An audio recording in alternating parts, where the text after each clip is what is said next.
Hey, what's up, guys, and welcome back to another Real Madrid preview. This is the preview to Rayo Vallecano against Real Madrid. First of all, I want to know how's everyone feeling, man, because that Liverpool game took a lot of toll in terms of that hype, that hope, that excitement to just go into. Obviously, I'm still going to support this team, and I'm still going to support no matter the team's good days or bad days. But it's also completely normal to have that sort of feeling of a bit more down, a bit more, you know, I don't know, like um, um, disappointed and going to games thinking, are we capable of winning, especially away from home? Um, but look, the last game before the international break, it will be the final international break for the year. You know, I suppose the international break now is a good thing because we are coming back off a terrible game. Um, we've got players that are injured currently. We've got a couple of players that are injured, but not too many. And hopefully, touch wood, we don't see many injuries, if any. No, we don't want to see any injuries during the break. But touch wood. But most importantly for the players, it's just those who are not traveling with their countries to just stay behind and sort of um, how do I put this? Like work and train, because there are going to be players that will be staying in Madrid and not be traveling. So overall, it's going to be a really, really important 2 weeks after this game. But before we think about the next 2 weeks, let's think about this game right now, because Real Madrid currently 4 points clear of Villarreal, who have already played their 12th game, and are currently still 5 points clear of Barcelona. We will be going to Vallecano, obviously just across town.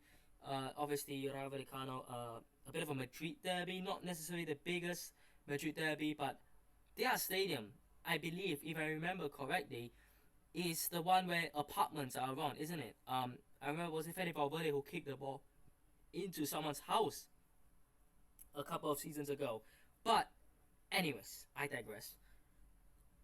Real Madrid, we're going to a tough ground, and I don't know if I trust this team away from home. Um, our two losses this season have come away. Mind you, it is against Atletico Madrid, it is against Liverpool, two of the bigger teams that you would expect Real Madrid to not lose, but perhaps drop points to. And Rayo Vallecano, with all due respect, aren't that team, are they? They are 11th, which is a decent position. But I, as I've said so many times, I don't see why Real Madrid should be losing this game. Man for man, we're better for sure. It's just a matter of the players, the mentality, the urgency, the I don't give a shit. That mindset has to go, and we must be playing with the fight, the urgency of our lives. Like, this game matters. It's a life or death, you know, matter, right? And if we approach every single game, home and away, with that mentality and with the quality we have, we should not be losing many games. And the loss to Liverpool was, I would say, Liverpool playing really, really well, but we also did not help ourselves in terms of the way we played. It was a terrible game, terrible mistakes in the midfield and defense. The attack was dead. Mbappe had no, source of support. Vini was absolutely nowhere to be seen. Bellingham had to come back to help the midfield so many times, and he took a yellow card, gave away the free kick, gave away the goal. So much chaos and drama was going on in that game that we cannot be seeing for the rest of the season, and we are going to see it. Let's accept the fact that yes, Real Madrid will drop more points. Yes, Real Madrid will lose more games. But we don't want to see it, obviously. And I don't want to make it sound like it's an exception that we can be dropping points and conceding stupid goals to the big teams, quote, big teams. We can't, and we shouldn't. But at least that has sort of a reasoning behind it. And you can give an excuse. It's a terrible excuse, but you can give an excuse. Rayo Vallecano are a good side, but what's the excuse? The atmosphere? Come on, man. Like, are you guys a bunch of beginners? Like, are we watching a bunch of, young kids playing football? No. These are 11 professionals with a couple of players that are the best in the world in their position. So, I'm not having any of this excuse, this BS, if, and hopefully not, but if we don't win, I don't want to hear any excuses. No, please. Go out there, win, and don't think of losing or drawing and giving excuses. That mentality is not good. And that mentality is unacceptable at a club like Real Madrid. Now, Rayo Vallecano, let's talk about them. I want to make this preview short and brief because I'm already running late on time.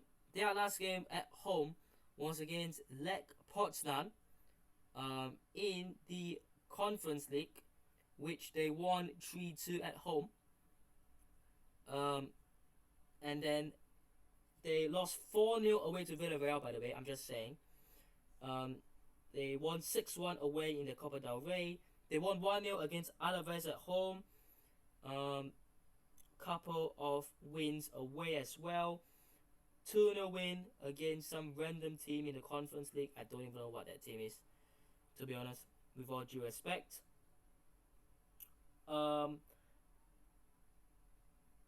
They lost at home 1-0 to Sevilla, although they were down to 10 men. They drew 1-0 at home with Celta Vigo. They drew Barcelona 1-1 at home as well, by the way. Then they won 4-0 in the Conference League playoff. But yeah, I mean, this season so far, they have been pretty good at home. In fact, is there only one defeat at home, which is against Sevilla of all teams. I know Sevilla have played pretty well, but not particularly insane. And what I take away is Barcelona went there when they were actually had a fully fit team, and they had players at least that like Lewandowski that could have really won them the game. They didn't win, and obviously the way Rayo Vallecano play, the atmosphere, the stadium is gonna be a big test, right? This sort of game is does determine whether you are a champion, because these sort of games are where champions and league winners and winners go to and win. And I'm not saying that if we win this game we are gonna be the league winners, by the way, but I'm saying when the season ends and we see if Real Madrid go and win it, the La Liga title, and we will be looking back at games like these. Not just this game specifically, of course, but games like these. This is the type of game that champions win, really. But yeah, I mean, Rayo Vallecano have got a couple of really good players. Let's not deny it. Isi Palazon, Ratiu. They've got the Frutos, who is obviously ex-Real Madrid, of course. They have got Alvaro Garcia, Luis Felipe, Oscar Trejo, as well, a really good player. Do they still have Raul de Tomas? They do. He's still at the club. Obviously, pretty sure he's also a former Real Madrid player as well. So, look, they've got some really, really good players, but Real Madrid have way better. So, who starts for me? Thibaut Courtois starts in goal. No question, he is definitely the first name on the team sheet, along with Mbappe nowadays, and Tchouaméni, I would still say. I think the defense will be pretty much the same. Xabi Alonso said that Trent Alexander-Arnold is fit and ready to start, but this sort of atmosphere, does it make sense? And if we get here on a counter attack, would it make sense? Not really. So for me, I would say Fede Valverde, I would still expect to start. The midfield, Chouameni for me is the defensive one. I will bring Dani Ceballos in because that control. And Camavinga had a terrible game against Liverpool. Who else are we going to play in the midfield? If we bring Bellingham back into the midfield trio, then we have to start like Brahim Diaz, and I just don't see Brahim Diaz starting. Of course, that could happen as well, by the way. Then, like I said, for the other midfield spot, I think Arda Güler definitely starts still. Like I said, all of these players, pretty much all who started, had a very bad game against Liverpool, except for Courtois. So we have to make do. They are still good players, but they have to perform. And then attack, Bellingham starts along with Vini and Mbappe, no questions there. Now, score predictions is going to be a tight game, guys. Like, we're not going to see a one-way affair. And for that reason, I'm going to go Rayo Vallecano 1, Real Madrid 2. Narrow win. I will absolutely rip it apart. Right now, if I can have a 2-1 win and just move on, or a 1-0 win, absolutely, please. Anyways, let me know what your thoughts are down below. Hope you guys have enjoyed today's video. Hit the notice, subscribe to the channel on already, and I'll see you guys in the next one. Peace.